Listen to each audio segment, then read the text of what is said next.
Hey there, welcome back. Let's chat a little bit about needle, presser feet, and thread that you should be using. Now, as a beginner, you really only need to learn about 1 to 2 of each of these categories. And they can be very overwhelming if you think about all the different options and possibilities.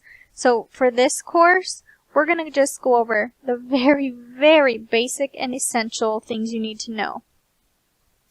Let's start with needles. Needles come in a variety of sizes, and they have European and American weight numbers on them. The larger the number, the thicker the needle, and the heavier the fabric it is meant for. The smaller the number, the thinner the needle, and the lighter weight fabric it's meant for. So something like silk would use a smaller needle.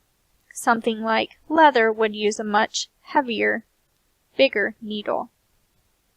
As a beginner, there's really only 2 that I want you to really worry about. If you're just using basic cotton fabric and you're just doing some basic craft projects, the only needles you really are going to have to worry about are maybe a 1280 for like a lightweight to midweight fabric, like a quilting cotton, or a 1490, which is for like a midweight to heavy. Now, this is basically what I use for most of my stuff in bag making. Now, that's just when using regular like cotton fabrics. If I'm doing leather or something like that, I actually use my industrial machine. But for your purposes, as a beginner, you're probably going to stick with a 1490 or a 1280. And if you're doing something with more layers, it's better to go with kind of a bigger needle. Okay? So you want a universal needle in a 1490 or 1280 size. That's all you need to worry about right now. We can get into all the different other types of needles later. Moving on to thread. Again, there's lots of different types of thread, and they're rated by number, and the larger thread has larger numbers, but you really don't need to learn that as a beginner. As a beginner, you just need to get all-purpose, dual-duty polyester thread. You just need some regular all-purpose polyester thread. Some good brands are Gutterman or Coats & Clark. They're not too expensive. Those are who I've been using for years.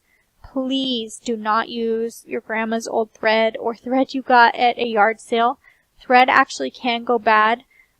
It can get old and the fibers can separate and cause more lint and fraying, and you'll get more thread breakage. So please don't use super old thread.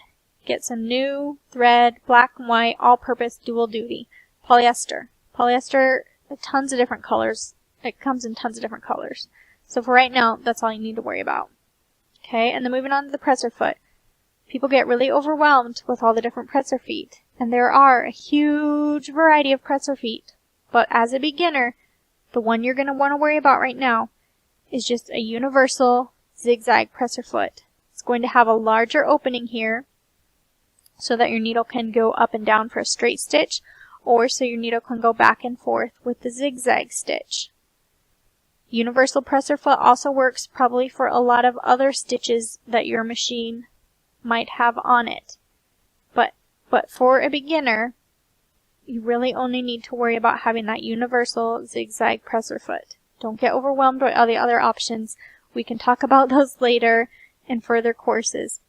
Just worry about one presser foot, which is the universal zigzag presser foot, one type of thread in maybe black and white, which is all-purpose polyester thread, and get yourself some needles, size 1280 to 1490 for your first projects, universal needles. Okay? Don't get overwhelmed. Just start there. That's all you need to know for now. Let's move on.